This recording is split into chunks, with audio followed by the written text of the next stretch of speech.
If you know 10 people with multiple sclerosis, you know 10 different stories. It's a low percentage of people with MS that wind up like this. And MS, no movement, from the shoulders down. But it wasn't until 1995 that I was diagnosed with multiple sclerosis. But the thing that really got me at first, I used to golf a lot, and finally walking around the golf just got to be really hard to do. My ankles would just get so sore. I started a band back in 1990 called One Brick Shy. Yeah, there just came a time where I just couldn't stand through a whole gig. Finally just came to the terrible realization that I had to retire from music. Truly, it was my identity. You don't determine multiple sclerosis, you basically eliminate all other possibilities. Multiple sclerosis is lesions that form on the myelin sheath of the nerve endings, and sort of like holes in a garden hose, and disrupt the flow of the around the brain and from the brain to the rest of the body. In 2011, I was telling people about SmartNav. It's a hands-free mouse. Maybe you can notice I've got on my glasses, there's a little piece of it's kind of a reflective tape.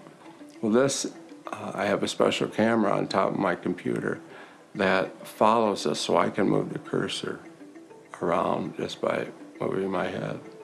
A friend who was standing behind me, I didn't realize he was there, said, "Hey, can you do emails and Facebook with that?" I said, "Yeah, and lots more things." And he said, "We got to get one of those for Bob." And I said, "Bob who?" Bob Finch, who has MS and is living in a nursing home. A great friend, Dave Layton, took me over there to see him at the nursing home. And boy, I knew where Bob was at. He was like me. And then one day as Dave Layton and I were leaving Bob's room, Dave said he recalls that I said, "Boy, he doesn't have to live like that." Because I remember not being able to change the channel. I joked, imagine getting stuck on the Lifetime channel all night. The horror. We'll get him hooked up so we can, run the lights in the TV, and let's get him a laptop and one of those SmartNav cameras. And Dave said, "Well, yeah, how are we going to do that?" And I thought, we'll just email all of our friends and tell them what's up and see if they'll donate some money. And man, we figured we needed about $1,400, and we had well over $2,000 before we knew it. In 2017, Bob Finch passed away.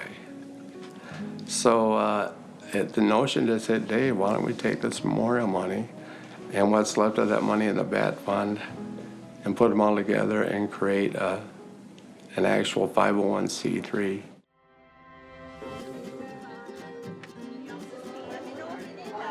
We just try to get people together, let them know that their life isn't over, that it's just gonna keep going.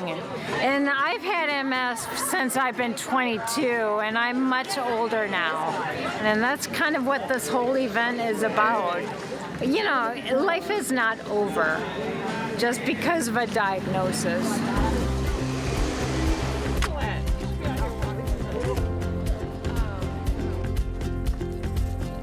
The events like this do two things. First and foremost, I think awareness is critical.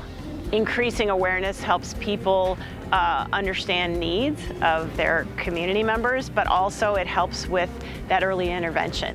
Raising funds is really important. We need to raise funds to accelerate these cures and to provide the programs and services that we do for people. And I guess I'd add a third part, which is community building. Our tagline for our walks is Stronger Together. And these are moments where people can come together and feel like they're not alone, right? And that's really, really important. I think probably the most important thing is to have a sense of community.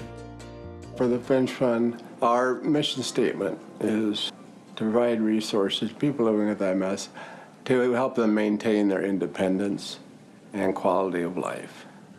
Right now, 35 different projects the Finch Fund has granted money for, totaling a little over $91,000 in our 5 years. We're really proud of that. Anything from a grab bar and a shower to a ramp.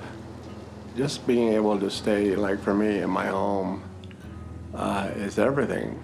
Being able to live out in the community and experience things, it just gives me peace of mind. Hi, my name is Greg, and we're going to demonstrate for you a little about the process of writing and recording a song you're about to hear. I played some piano and had written some things years before that I found some software where I could actually write the sheet music out and it would play it back to me. And then I had all these terrific friends that would come in one at a time and maybe play a guitar part. Gave me a chance to express myself again. And I spent a lot of time concentrating on things I'm grateful for. And it really does help to, it's huge, that independence. Iowa!